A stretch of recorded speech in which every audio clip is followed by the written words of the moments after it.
आप बन गए उसके बेटे और भागे जा रहे हैं बंदरियां देखने को। अरे ईश्वर प्राप्ति के फेरे फिरो ईश्वर से। 3.5 फेरे ही फिरने हैं। कुंडलनी शक्ति 3.5 फेरे मार के बैठे आपको साधना में, वो 3.5 फेरे सीधे करने, बस फिर तो जगी शक्ति चली।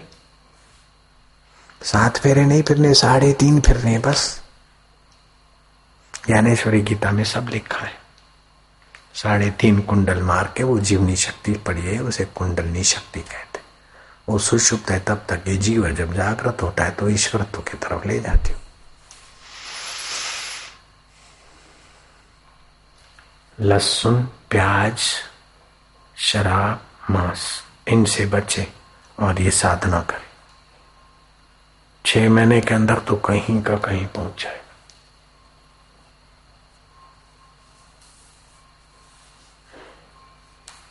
कानपुर में आज से 35 साल पहले, कानपुर आर्यनगर है ना, कानपुर में आर्यनगर है, वहां बड़ा मैदान था, वहां संत सम्मेलन हुआ था 35 साल पहले, आज से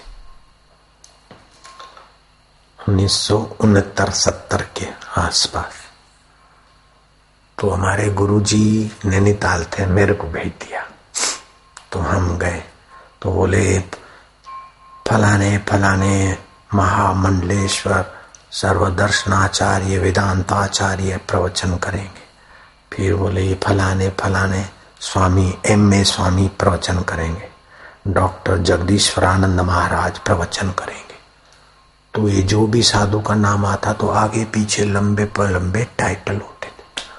और मेरे लिए बोले महाराज आपका कोई, मैं क्या बस लीलाशाह बापू का।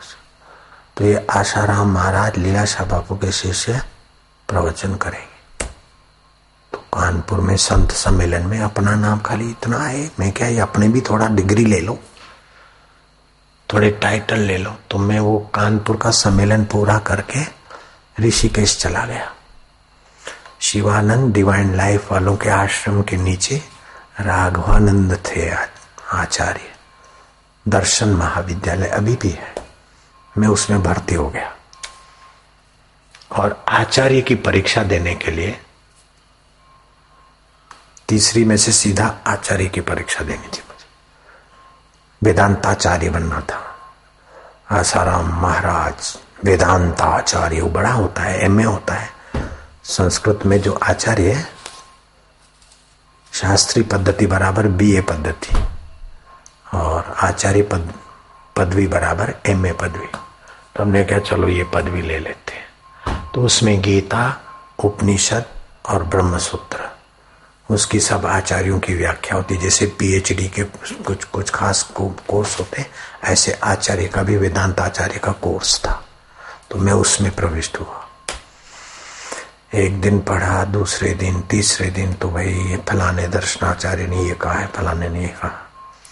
तो गीता के 6ठे अध्याय पर जब व्याख्या कर रहे तो आचार्य ने बोला, तो इतने में एक साधु आए। मैं गंगा किनारे स्नान करने गया तो मेरे सामने देखा और वो साधु हंस पड़े। मेरे को बोला स्वामी जी कहाँ से आए? मैं क्या, ऐसे तो नैनीताल से, लेकिन अभी कानपुर का सम्मेलन में से सीधा यहाँ आया हूँ, अभी जरा आचार्य की पदवी लेने के भावना। तो मेरे सामने देखा और बहुत हंसे। बोले आपको पदवी लेना बाकी है? मैं क्या, नहीं बाकी तो नहीं है। और मैं भी खूब हंसा, वो भी खूब हंसे, उसकी आंखों में तेज था। फिर हम रोज मिलते थे गंगा किनारे थोड़ी बहुत। तो बोले अभी आपकी पढ़ाई चालू है? मैं क्या, हाँ। तब तक 8 दिन हो गए थे। बोले अभी तक पढ़ रहे हो? मैं क्या, जरा सर्टिफिकेट के लिए। बोले अच्छा। तो दूसरे दिन गीता के 6ठे अध्याय पर व्याख्या हुई। तो जो हमारे पढ़ाने वाले आचार्य थे उन्होंने व्याख्या की, फिर दूसरे विद्यार्थी ने की, तो हमने की।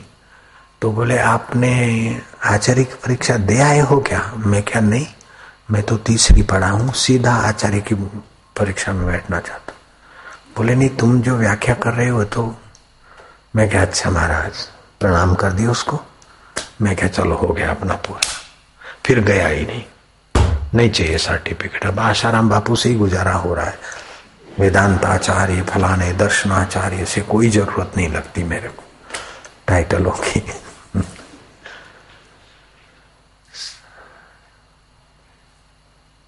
सर्वम अधितम तेन तेन सर्वम अनुष्ठितम ये न आशा पृथक कृत्वा नैराशा अवलंबितम। उसने सर्व अध्ययन कर लिया, उसने सब अनुष्ठान और पठन कर लिया। जिसने संसार से सुख लेने की आशा छोड़कर संसारी सुख से निराश होकर भगवान के सुख में लग गया, उसने सब पढ़ लिया। ये हितोपदेश हम पढ़ते थे संस्कृत में, घर में थे तब। तो इसका श्लोक मुझे जच गया, तो वो परीक्षा देने के बदले मैं जाके किसी साधु की समाधि पे बैठ गया। परीक्षा के दिन थे संस्कृत के, तो फिर ये श्लोक आ गया, तो वो परीक्षा छोड़ के फिर ये आचार्य की परीक्षा देने का हुआ। तो फिर वो साधु मिल गया और ये गीता के छठे अध्याय की व्याख्या, हमारी व्याख्या ऐसी हुई कि वो सब बोले आप तो आचार्य करके आए। मैं क्या अच्छी बात है, हो गए अपना आचार्य करके ही आए। यहाँ करशन भाई रहते थे, वो पीएचडी कर रहे थे। तो उनको किसी ने कहा कि पीएचडी में तुमको मदद मिलेगी, आशाराम बापू के पास जाओ।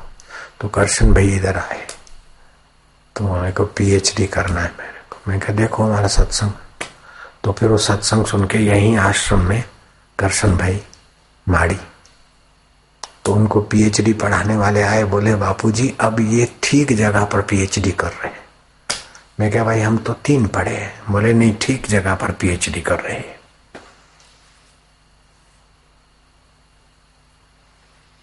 घरमा छे काशी ने घरमा मथुरा, घरमा छे गोकुळिયું गाम रे, मारे नथी जाऊं तीर्थ धाम रे। तीर्थी कुर्वंती तीर्थाणी, आप जहाँ रहे वो जगह तीर्थ बन सकती है। इधर शराबियों के अड्डे थे, 40-40 भट्टियां चलती थी यहाँ नदी में। पुलिस वाले आते तो उनकी बड़ी पिटाई होती थी। और हमको भी रहने में पहले जरा कठिनाई किया, लेकिन हमारे साथ तो ईश्वर हम डटे रहे। 40 भट्टियों वाले चले गए, मार खाने वाली पुलिस की बसें भी चली गई। अभी तो आते हैं बेचारे सब सेवा भाव से। यहाँ नदी में 40-40 भट्टियां चलती थी। जहां आप बैठे वहां तो खड्डे खोद के दारू छुपा देते थे। और आगे जाबल ऋषि की तपस्या की जगह थी। सब ऐसा हो गया।